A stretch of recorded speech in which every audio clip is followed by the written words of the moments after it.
Welcome, everyone. My name is Eric C. Smith. I'm the Executive Director of Freeport Historical Society. We're just a minute past 7, so I want to go ahead and get started with my introduction, but I know we'll have some other folks joining us as we go through the next few minutes. We've had a tremendous response to this program, so I'm sure it'll take folks just a few minutes to all come into the meeting. This is our first program of 2025. And as some of you know, 2025 marks the 50th anniversary of Freeport Historical Society's stewardship of Pettingill Farm. And so many of our programs as we go through this year will be focused on Pettingill Farm. Some of them will be at the farm, some of them will be in other locations, exploring not only that property, but what Freeport Historical Society's learned about it and how we've used it for the last 50 years, all leading up to the actual 50th anniversary, which is in December of this year. So stay tuned for more information about that.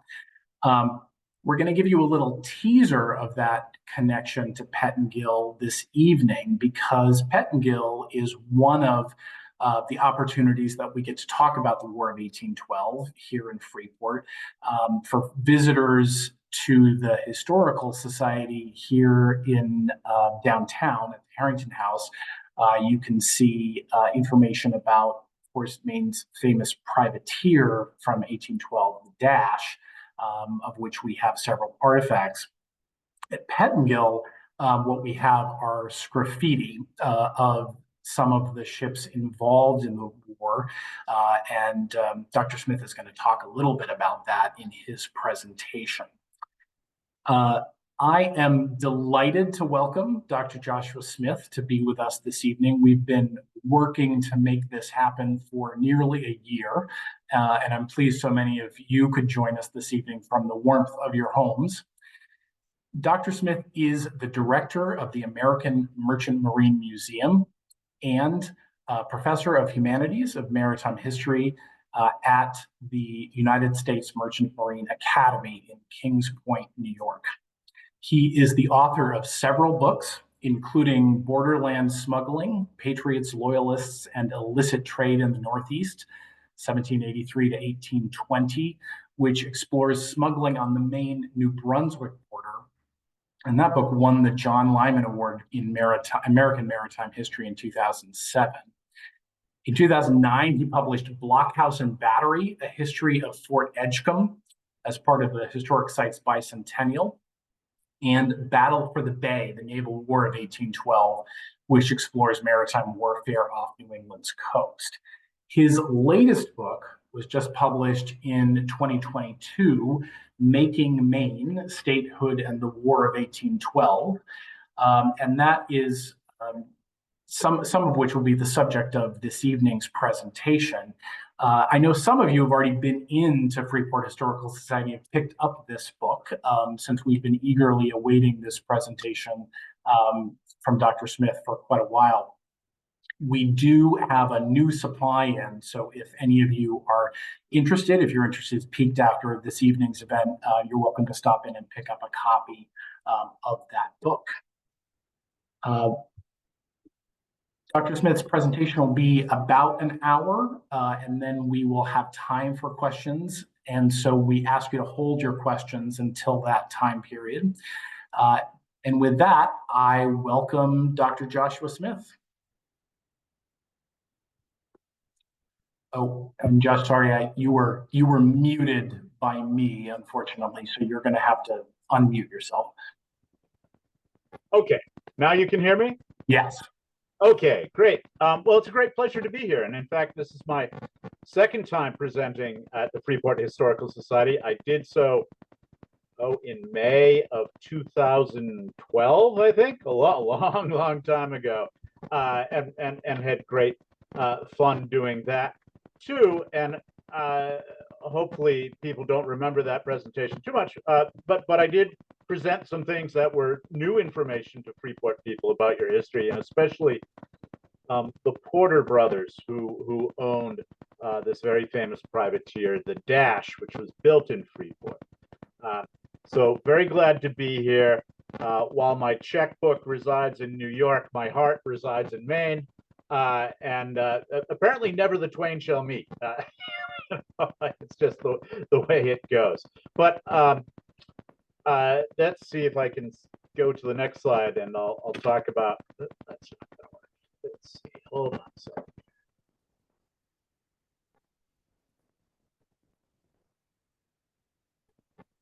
There we go. So there's this book I wrote called Making Maine, Statehood in the War of 1812, which was the product of 30 years of research, by the way, when I was a student at Maine Maritime Academy. Walking around Castine, the War of 1812 kind of got its claws into me. And the only answer was to write a book about Maine and the War of 1812. And I suspect it will be the only book exclusively about Maine and the War of 1812. So what was the War of 1812? I think we better give you the context before we jump into the specifics. It was a hugely unpopular war, fought starting in 1812 through 1815, fought largely for maritime reasons, which get handed down in history classes as for free trade and sailors' rights, that we didn't like British interference with our merchant vessels or our naval vessels for that matter. And we really despise the fact that the British Royal Navy was taking sailors off our ships and compelling them to serve in the Royal Navy. And it was something that really bothered Americans. We found it deeply humiliating. And so there are a number of clashes between Britain and the United States. And ultimately, President Madison will ask Congress to declare war on Britain. So we start this war. We actually declare war on Britain, which Britain really didn't want to fight this war. But the Madison administration did for its own reasons. It is hugely unpopular, especially in New England. There are many people who think that this war is folly. But I will say that one of the interesting things about the War of 1812 is it is the catalyst to statehood. And that without the War of 1812, I think statehood would have been a lot further down the road than 1820. So for our purposes, I think this is important and important enough to write a book about this. Okay. What I'm talking about today are privateers. And privateers are really a commercial vessel that has been licensed by the federal government to attack enemy shipping. And this is actually enshrined in, of all documents, the United States Constitution. It's one of the very few maritime clauses in the Constitution. It gives Congress the authority to issue what are called letters of marque, which is a commission, a piece of paper allowing a private ship owner to attack shipping. And why they want to do that is that the law will allow you to capture an enemy ship, put a couple crew members in it, and take it back to an American port where it will go through a federal judicial process. And if it's found to be a capture fair and square, the judge will say, yes, it's a good prize, as the legal term is, and the federal marshal will auction the ship and its cargo off, and the proceeds go to the owners of the privateering vessel and the officers and crew. And of course, the officers get a lot more than the crew. And so if you capture a rich prize, it's like a lottery ticket. However, much like a fishing vessel, if you don't capture any ships, nobody gets paid anything. There are no wages. So it's a bit of a lottery ticket. It's viewed by, I see Michael Rutstein here who's going to take issue with this, but many people take a dim view of privateersmen and think this is a pretty rough trade.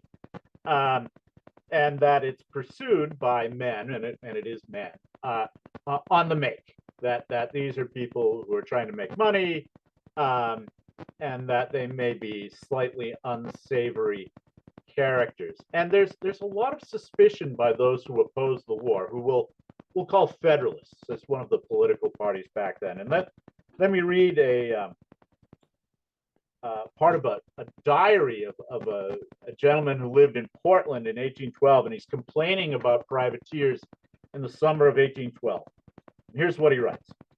Every petty boat which can find patronage and men is fitting out to take part in this disgraceful and barbarous species of warfare. The petty fishing boats, which are frequently going out, can do nothing but rob and steal from the helpless. Their only hope is from such kind of depredation as ought to be regarded by every civilized nation as absolute piracy. Larger privateers may secure their profits by fighting manfully those who are able to look out for themselves. But these craft will even steal alongshore by night and plunder families and shops. So there is somebody who opposes the war and really dislikes these privateers. He thinks they're thugs. We have in Maine a particularly interesting diary of somebody else who lived down in Thomaston. It's a teenage boy, and he records in great detail his older brother, who is, guess what, a troublesome teenager. And his older brother is, his parents don't want him to join the army, but he's going to militia musters and sort of hanging out, and he's being annoying, as teenagers can be. I've got one myself. I'm sure some of you do as well. So let me read about this experience from the viewpoint of the younger brother, because it's really quite remarkable. I've never seen another document like this. Young men who signed onto these vessels were often quickly corrupted. Henry Ingraham's journal records that his 19-year-old brother Charles badgered their parents for permission to sign on to a privateer. The parents finally conceded, but Henry noted that, quote, father and mother very much against his going a privateering. He is a poor fellow, inexperienced, and knows but little what a place he has put himself in, but we hope for the best.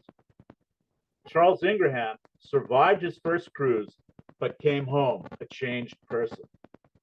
As his brother writes, Charles went up to the store, drinking and swearing, wicked boy, almost ruined, having his own way and going a privateering.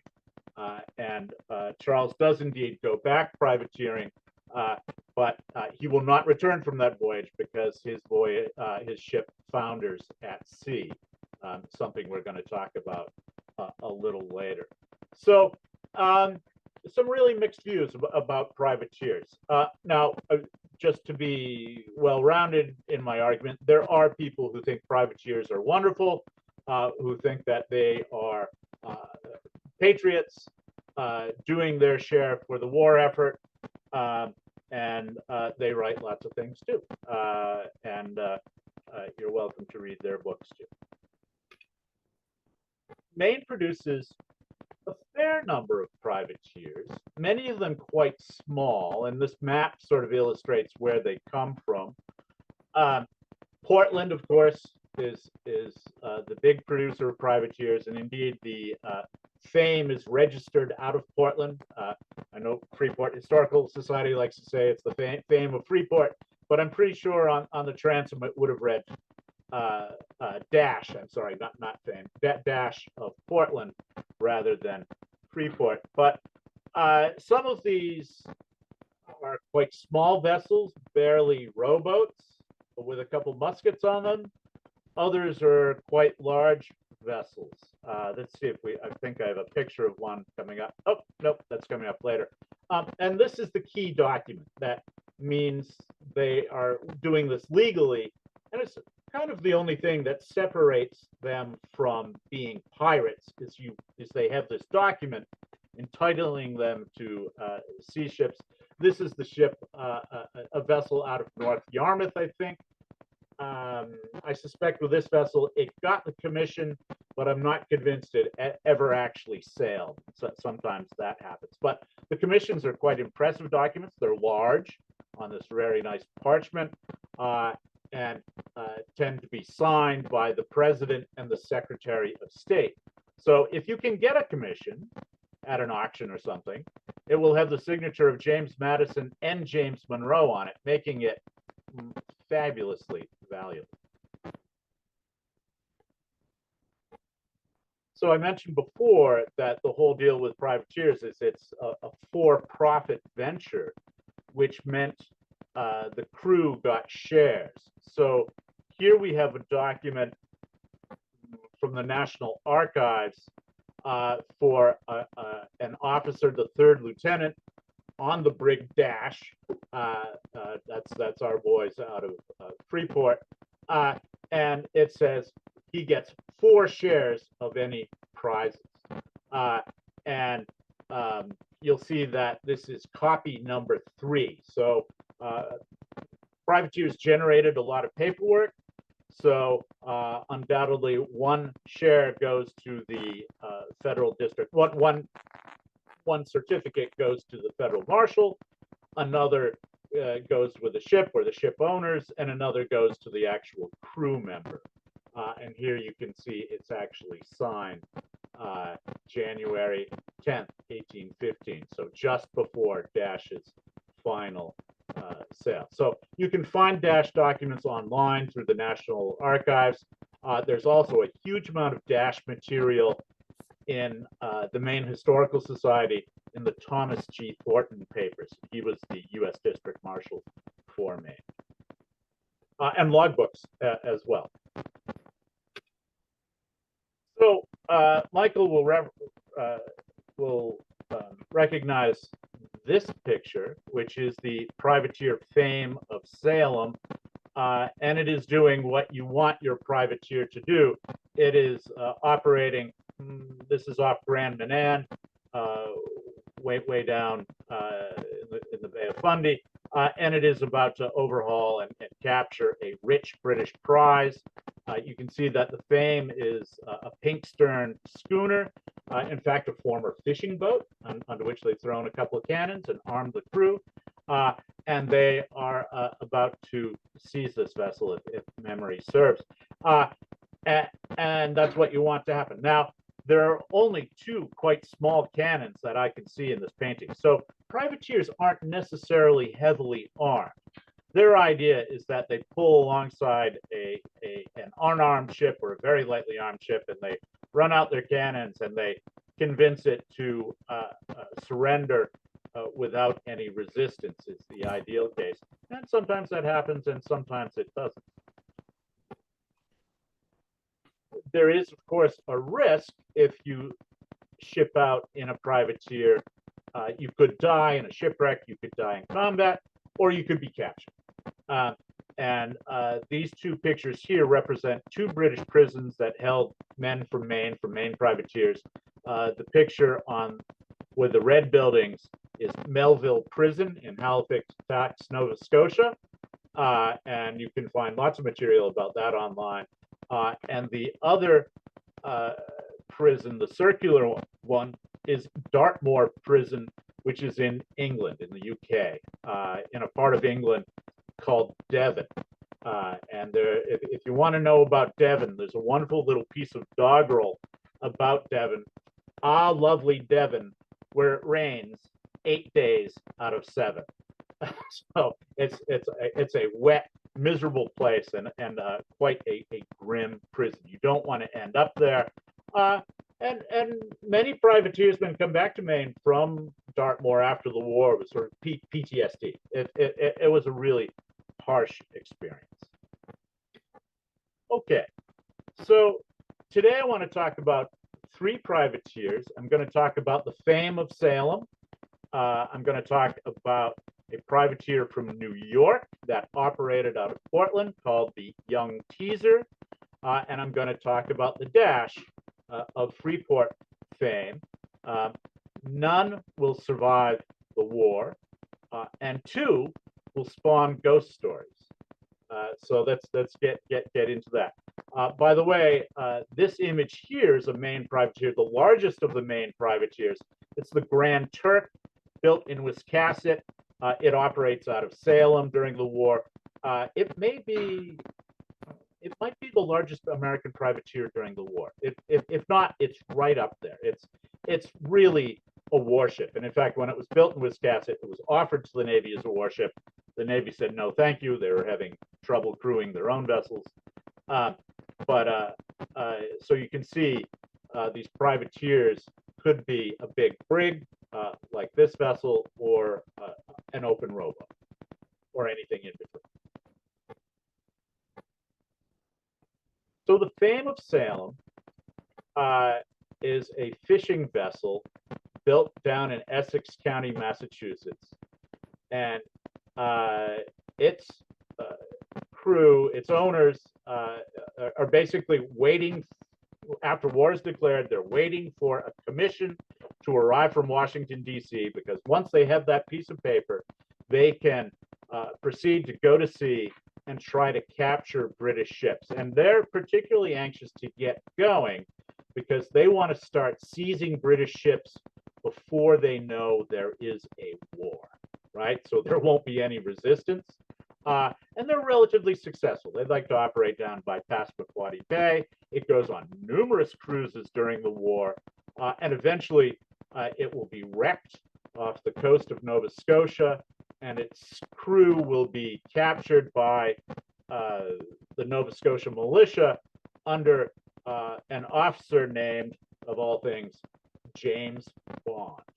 So there you go. But quite a successful vessel. It makes money. And there's another picture of it. This is a recreation of the Fame, which operates out of Salem Harbor, operated by my good friend Mike Rutzstein. And you can go on tours and enjoy a beverage of whatever proof you want in Salem Harbor, and it's delightful. Really nice. If you want to get a sense for what a privateer was like, I really encourage you to go for a sail on the Fame. You won't regret it. You'll probably get some tiller time as well if you play your cards right. So really fun. The next privateer is this one out of New York I mentioned, the Young Teaser. And this is sort of your more classic privateer, built in Manhattan. And you can look at this ship and you understand this vessel is trouble, right? It's got those raked masts, long, low hull.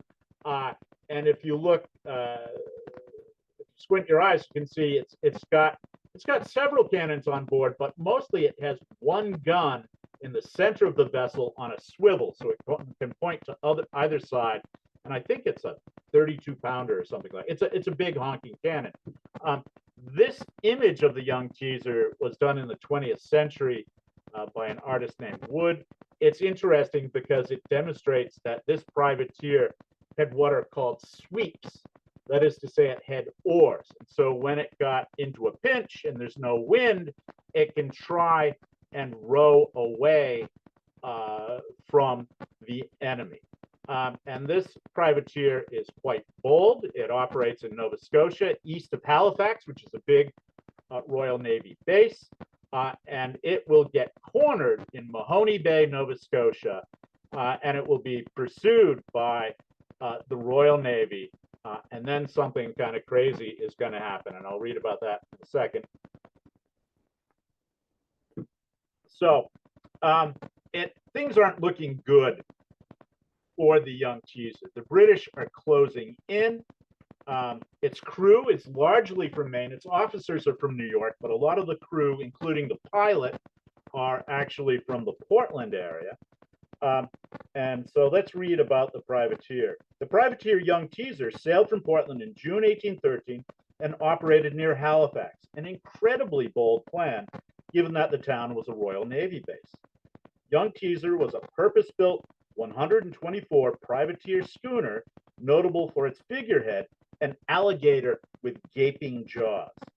It took a number of prizes until it was cornered by several warships in Mahone Bay, adjacent to Lunenburg, Nova Scotia. The British warships sent armed boats after the privateer, but the Young Teaser exploded as they approached. Rumor had it that the schooner's first lieutenant, Frederick Johnson, had fired the magazine to escape capture. According to his widow, Johnson was a man of, quote, violent passions with a burning hatred for the British. Before the Young Teaser had left New York, he had declared that he would rather blow up the vessel sooner than he would be taken a prisoner by the British. He had already experienced that fate. The British had already captured him twice. Although he had been paroled from his second imprisonment in Bermuda, Johnson had not been formally exchanged. That meant that the British could execute him if they captured him again. The Young Teaser sank immediately. Some 25 crew members died. The few who survived went into captivity. The lieutenant's desperate act horrified the British and the Canadians, and even the American press claimed, quote, he must have been possessed of the disposition of the devil to plunge such a number of his friends into eternity. However, survivors of the incident testified that the Young Teaser was pulling away from the pursuing British boats when the explosion occurred. They believed it had resulted from an accident by crew members working in the magazine. So there's a mystery. We don't know what happened, but we certainly know the result, which is this. This is a very rare illustration that I found in a book that was published in Portland, Maine. It was written by the pilot of the Young Teaser, who I think actually was illiterate. I think he spoke the story to somebody who transcribed the story, but he produced this little book with some vivid illustrations. And this is the Young Teaser blowing up, and you can see the poor people floundering in the water and the splashes in the water where all the stuff is coming down. So quite fun to see. And of course, there is a ghost story that goes with this, that in Mahone Bay, you can sometimes on a foggy night see these bright lights of an exploding vessel on Mahone Bay's waters. So quite fun, again, although quite grim too. And then there's the Dash of Portland. I don't know if it looked like this, but it's a pretty good shot at it. This seems to be a brigantine. She's sometimes described as a brig, sometimes as a brigantine, sometimes as a topsail schooner. Those are all fairly easy things for a crew to change. So its appearance changed, and that, so we don't have to worry about it. It is built in Freeport. Apparently not to be a privateer. I think it was built primarily to be an armed trader, sort of a blockade runner. So it's clearly built for speed, but most of its 8 voyages aren't in fact commissioned to be a privateer. It is actually bound for Haiti or some other place to secure a cargo. And I'll bet you there are many people here who have paid too much money for a cup of coffee in your time. I know I have. Well, guess what? Things haven't changed that much. People in 1812 wanted fresh coffee too. So a lot of the cargoes that Dash was running out of the island of Hispaniola was coffee beans because there was a British blockade and people wanted their damn coffee, right? So, but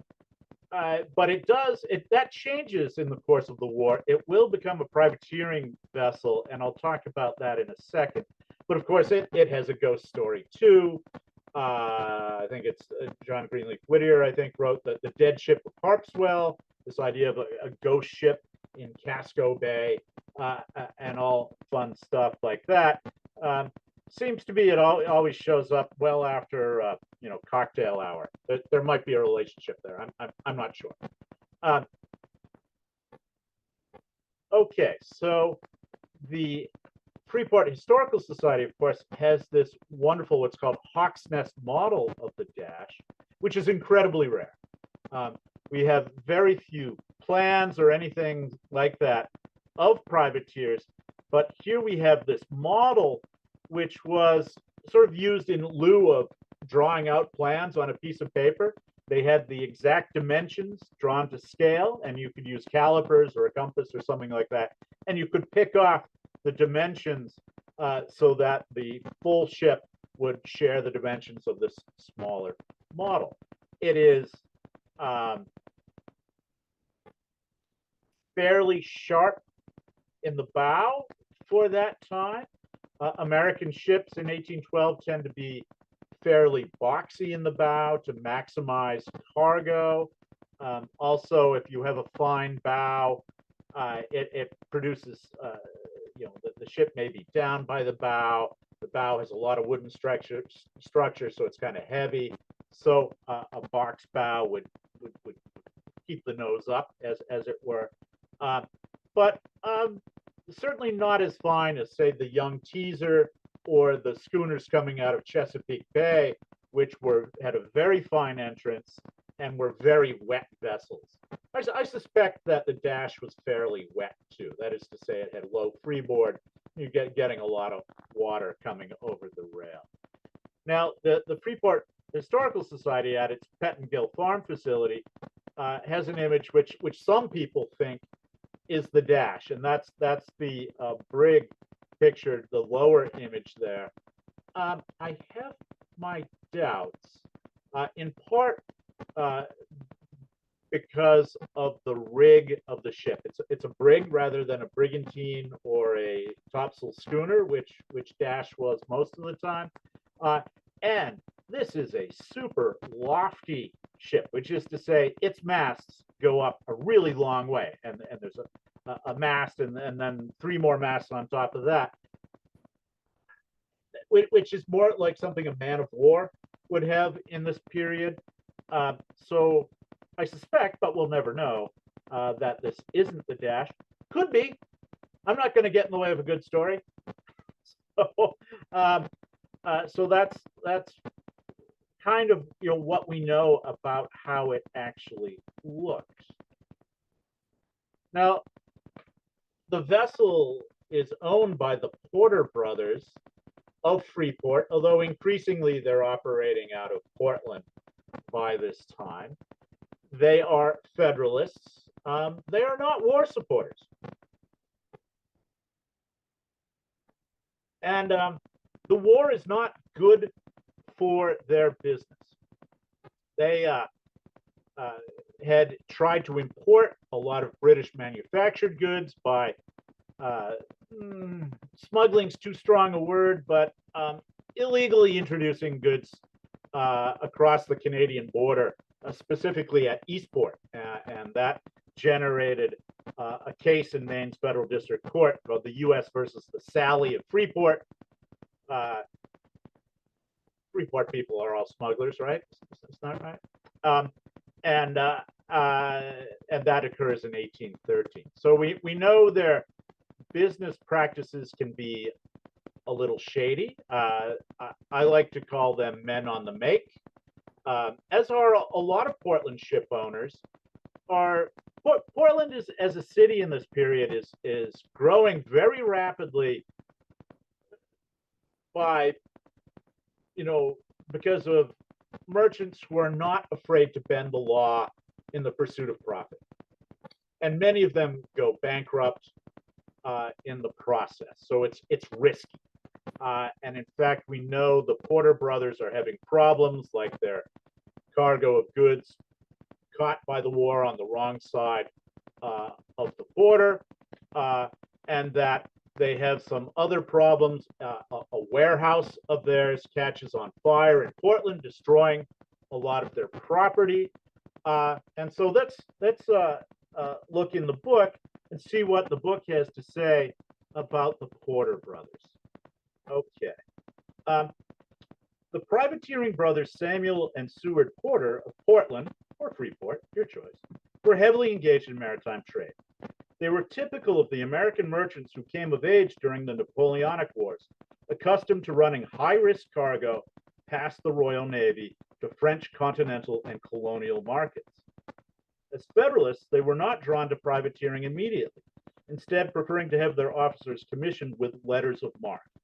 That is, their armed vessels were licensed to act as blockade runners. The French West Indies was their primary trading partner, and their goal was to carry cargo into inflated wartime markets. If they came across a likely prize, their ship had the legal authority to capture it. The Porter's vessel Dash, well known for its speed, made 3 successful voyages to Haiti, returning with valuable cargoes of coffee despite being chased by British warships. Yet despite Dash's good luck, the Porter brothers had business problems. The declaration of war left them, like many other merchants, with large amounts of British merchandise on the wrong side of the Canadian border, and they had to scheme to bring it into the United States via Eastport. After the Porter's Portland warehouse burned, and with it a cargo of coffee, the partnership teetered on the brink of insolvency. Only then did the Porters commission Dash as a privateer. So this is sort of a last resort for the Porters. This isn't something they want to do. And in fact, the Porters were doing, and this was something I brought to the attention of pre-Porters when I spoke 12 years ago there, that one of the Porter brothers does something really extraordinary, and something pretty troubling. And I discovered this in an archive in Halifax, Nova Scotia, and it's pretty heinous, actually. It should be troubling if you're a fan of the Porter brothers. And of course, nobody in Freeport or Portland knew they were doing this. So I'll read again. Seward Porter, an owner of the privateer Dash, was eager to become involved in collusive capture. This is a means of conducting illegal trade with the British, really a form of smuggling. He wrote to Halifax's British naval and military commanders proposing a grand scheme, even offering $50,000 in coin to guarantee good behavior. In his letter, Porter identified himself by name and stated his position in the Massachusetts legislature. He pointed out that the war was unpopular, writing that, and I quote, although the merchants of the state of Massachusetts are unwilling to engage in any measures of direct hostility to the general government of the United States, yet forced as they have been against their consent into a war, which they consider unnecessary and unjust, they feel no reluctance, but on the contrary, are desirous of continuing and extending their commercial intercourse with Great Britain. He proposed that his privateer, the Dash, make sham captures of vessels loaded with West Indian and European goods. In return, he promised to provide American flour, beef, and pork to the Royal Navy, and conjectured that this trade could be worth millions of dollars, and Halifax merchants supported the idea, but there is no evidence of a reply from the British governor. Okay, so that's trade with the enemy. That's a pretty good way to get your neck stretched. The government could probably hang you for that if they found it was treason. So this is troubling. The Porters are war opposers.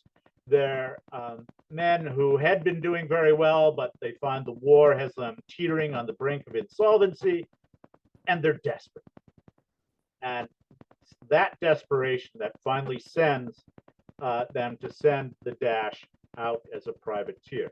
This map, by the way, shows Dash's first voyage from Portland down to Santo Domingo to get coffee, and that's pretty typical for it.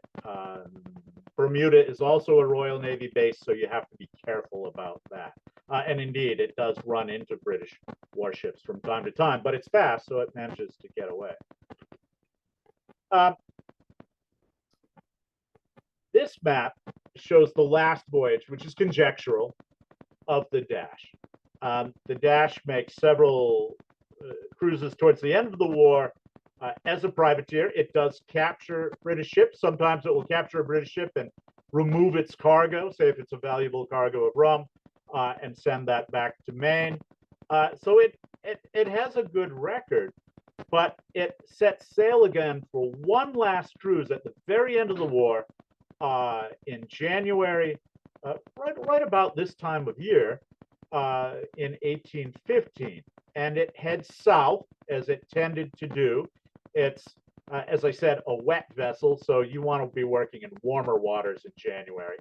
But it disappears without a trace, and the entire crew is gone. And there are a couple theories.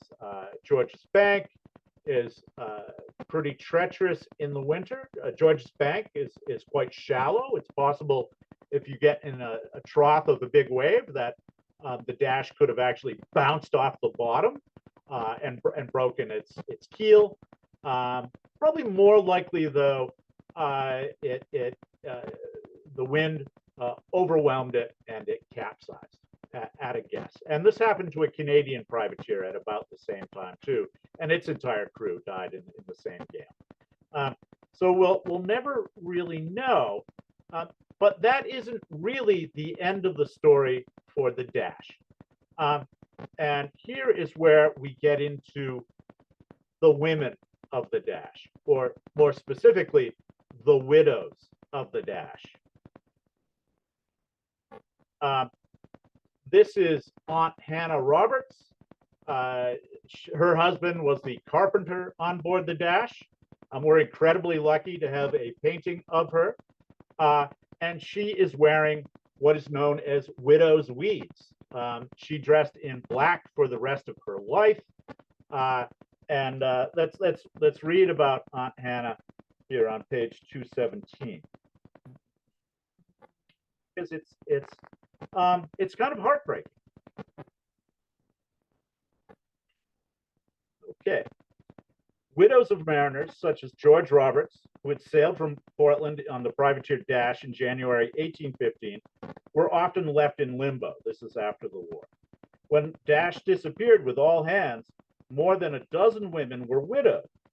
Hannah Roberts awaited news of her husband, but it never came.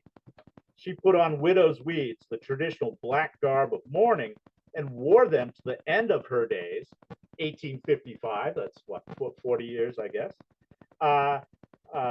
never remarrying, living in part off a federal pension. Her refuge was religion. She attended a Methodist church daily and carried religious writings with her as a source of solace.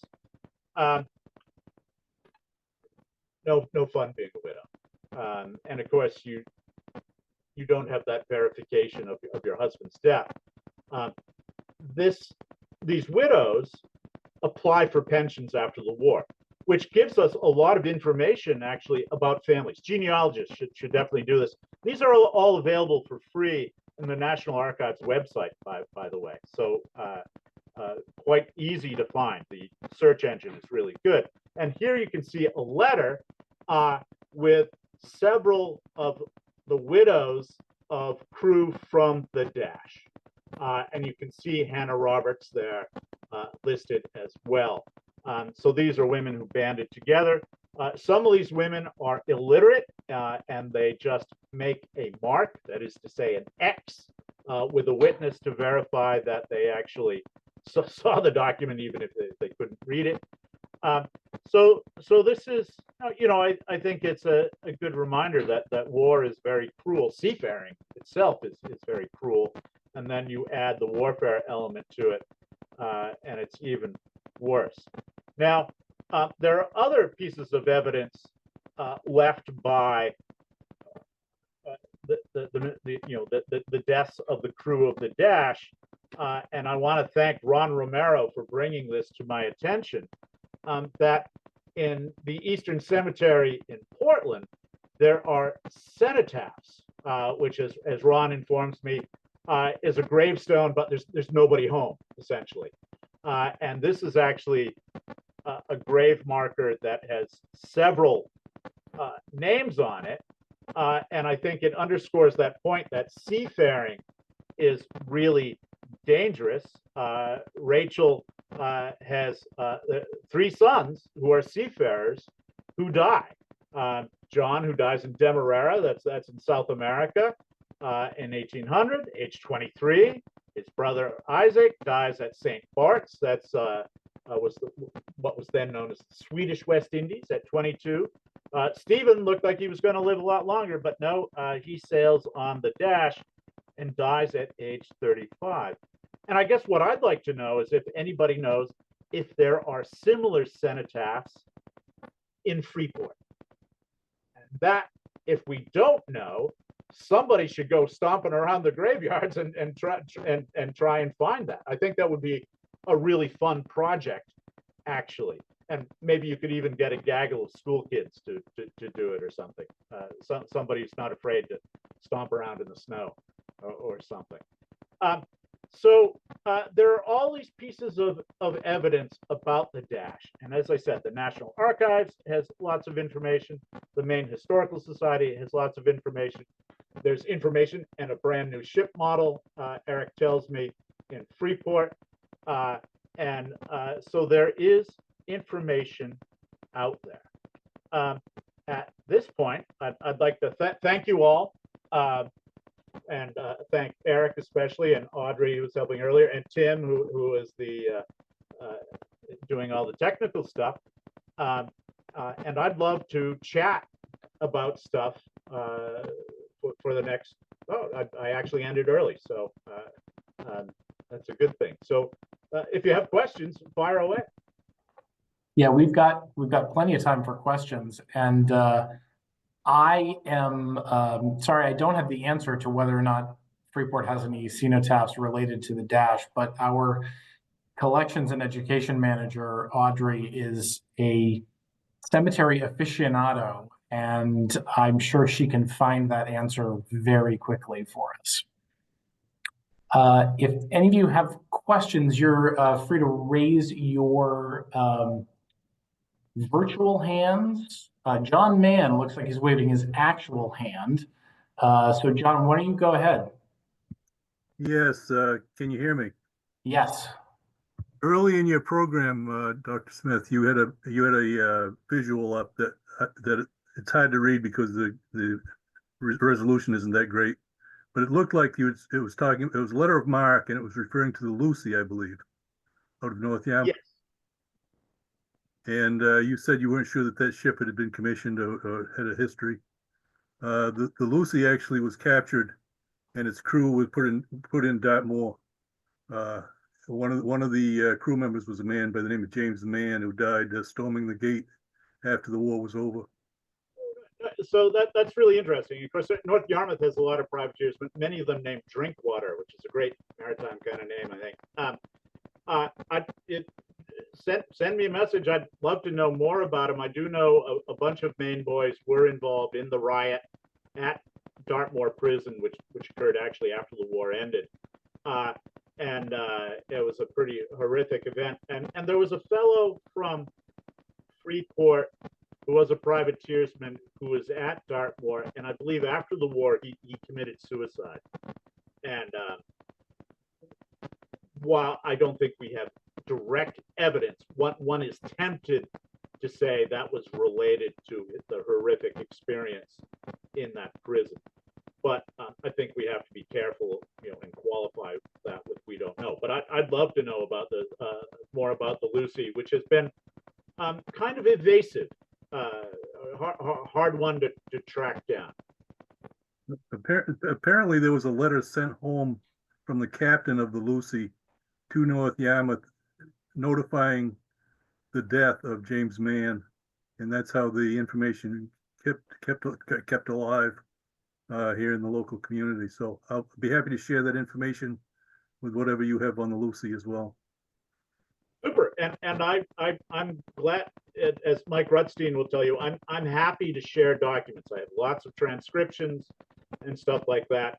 And for me, you know, I've took 30 years of taking notes to write this wretched book, and the fun is very often exchanging this kind of information and documents. It's neat. I just think that's great fun.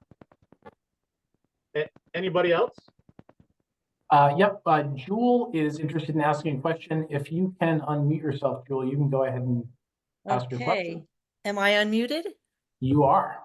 Okay, in any of your books, do you have any mention of the Russian ship Aeolus, Aeoulus?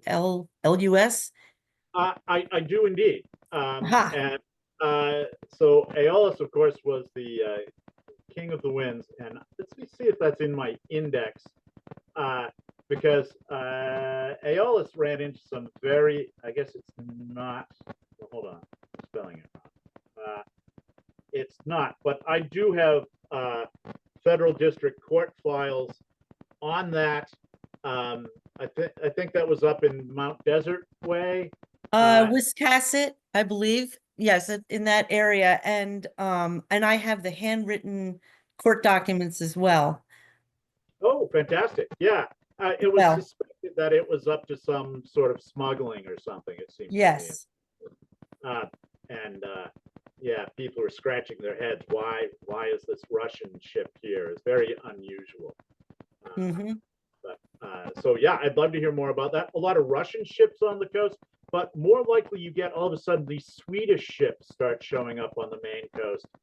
And Sweden is neutral in the War of 1812, so it can carry cargoes between, say, Canada and the United States legally, or quasi-legally.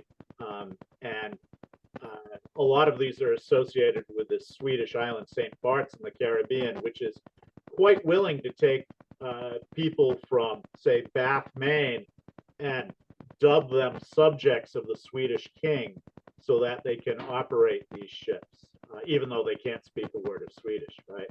So a lot of mischief on the Maine coast, and that's really sort of where this book comes from. My first book was about smugglers on the Maine coast. I have this very sort of dark view of humanity, I guess, and there was just so much mischief going on that I find it endlessly entertaining. And these old Yankees were pretty clever in the pursuit of the almighty dollar. I'll leave it at that. Okay, thank you. Rip has his hand up, and Rip, you can go ahead and unmute yourself. Okie doke. I just had a comment rather than a question. I had actually a great uncle who was on the Dash when the ship went down. He was Elspa or Elpaz Soul.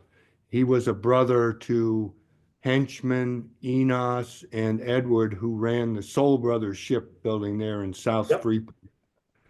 That was just so it's likely that there would be some, grave marking, and it would be probably somewhere close to Barnabas Soul, who was his father. So I'm waiting for Audrey to do her magic, and I think that Souls here, if I go backwards here, Snow, Anderson, Stanford. You see a reference to it right towards the end of the letter, Barnabas Soul. Oh, there we go, Barnabas Soul Jr. Yeah. Excellent. Nifty. I would be delighted if you found a gravestone for your ancestor, especially if it mentioned the Dash. That would be really nifty. Tim, can you read the message that we have in the question that's in the chat? Sure. So Stuart asks, could you please describe in more detail the ways the War of 1812 precipitated Maine statehood, was made at odds with the Massachusetts position on the war? Sure. I mean, I wrote a book about it. So it's a pretty long and complex story.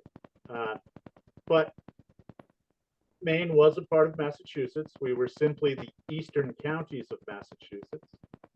And Massachusetts was essentially trying to recreate Massachusetts society in Maine.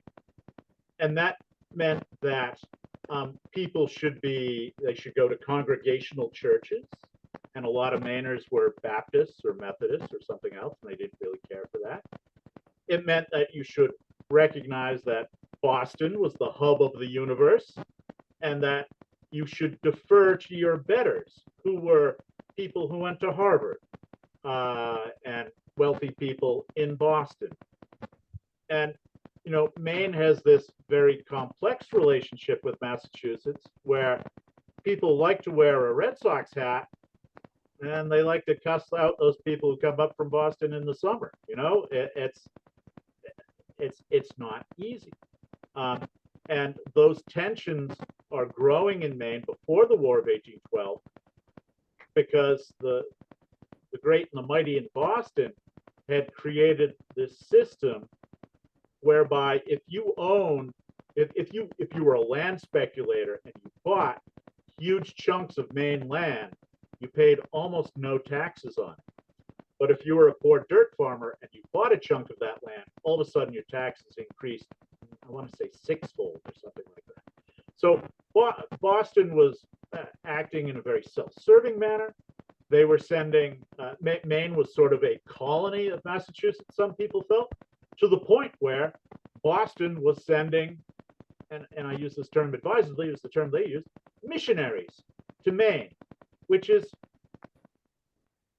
something you would associate with a smaller, more remote society, right?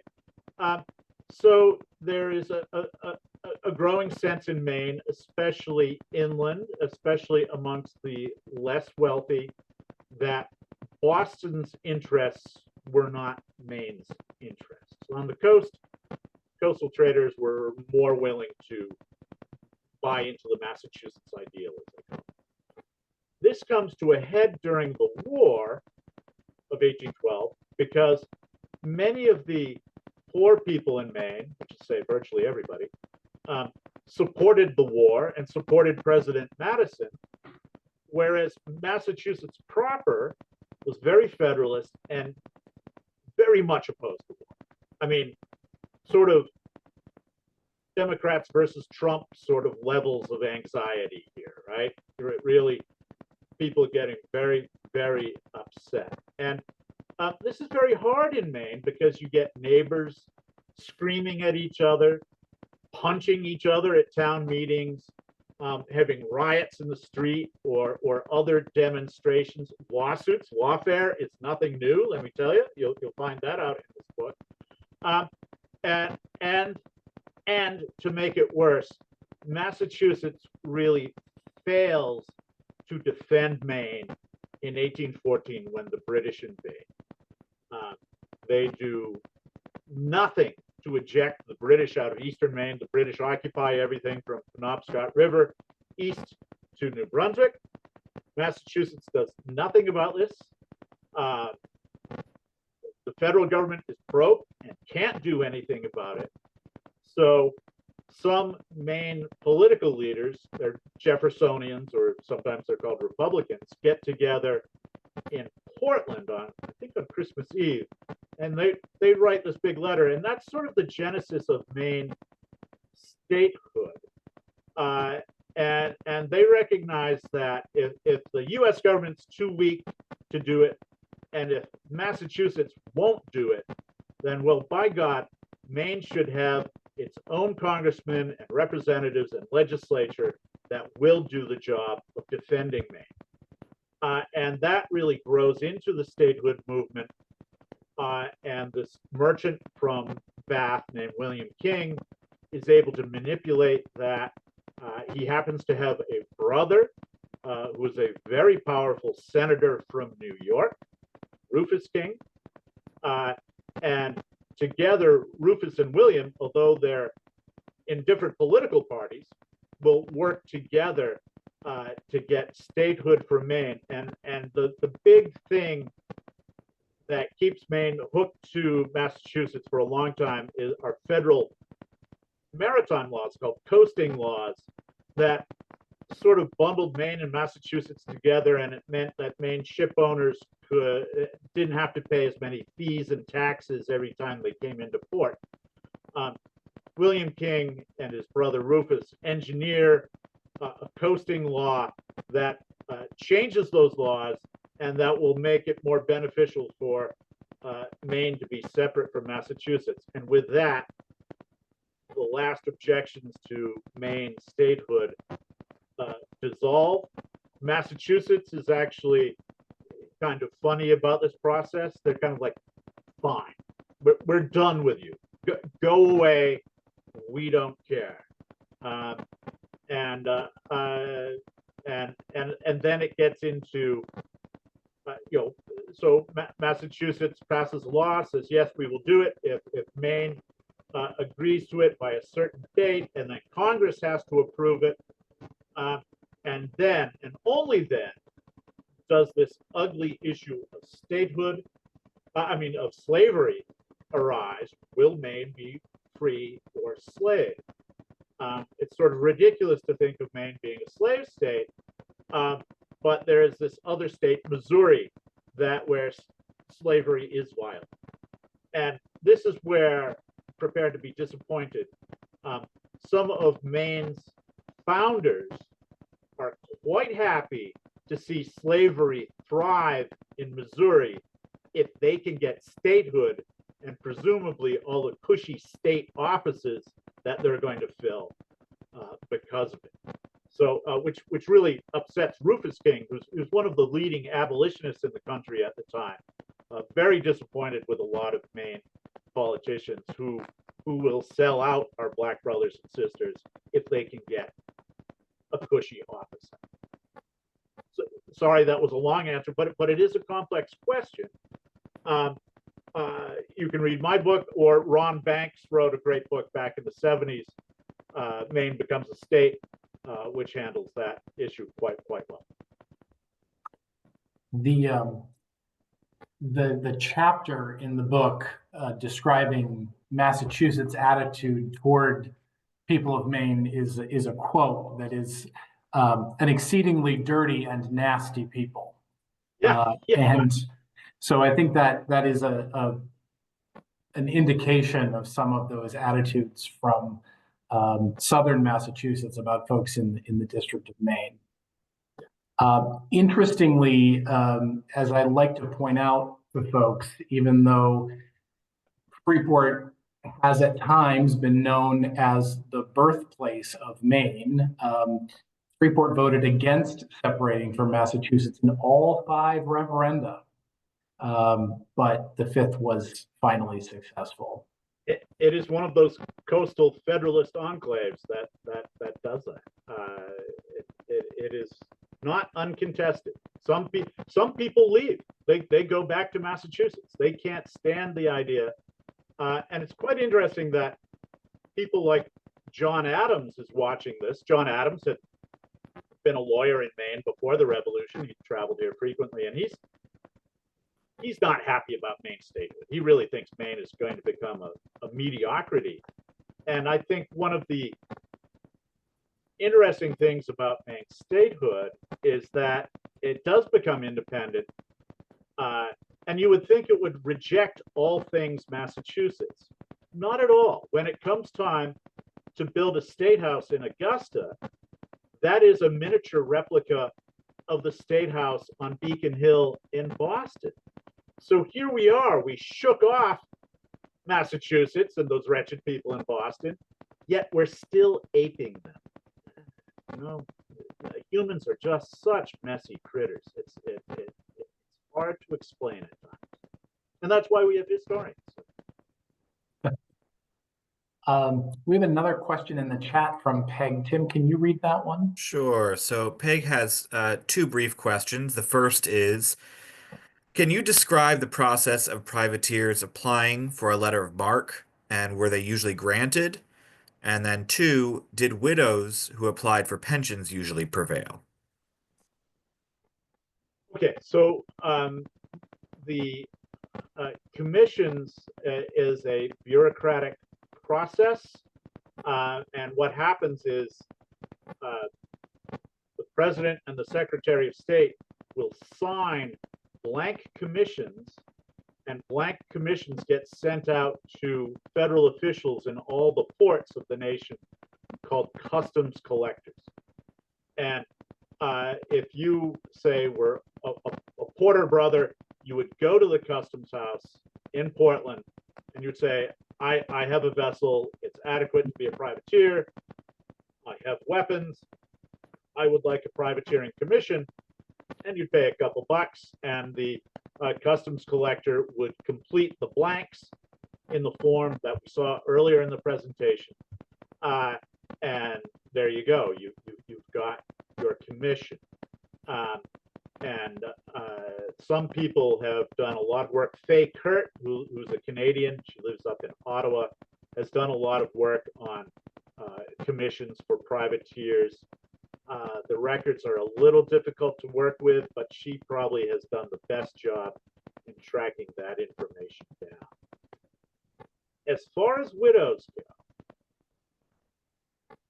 go, it's a pretty difficult process. You have to get your neighbors to testify that you were actually married to this man you're claiming to be married to. You have to talk about your children.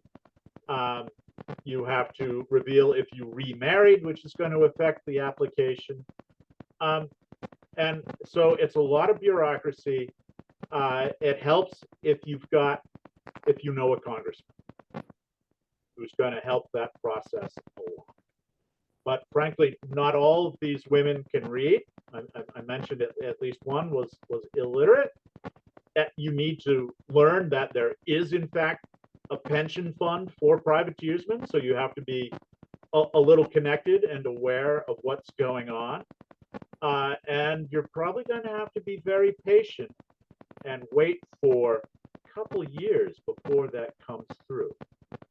And sometimes, these are vetted quite carefully. The federal government back then was very pinch penny. It has to be vetted and examined, because there are people out there who will file fake pension applications. It's horrifying, but they would. And sometimes the fakers actually manage to succeed, and we know that too. And that's described in some length in the book. And I learned about that stuff thanks to a guy who I think is online here, named Larry Glatz, who is, wow, he is the king of Maine pensions in the War of 1812, although he focuses on the Army, but he might be able to answer your question better than I.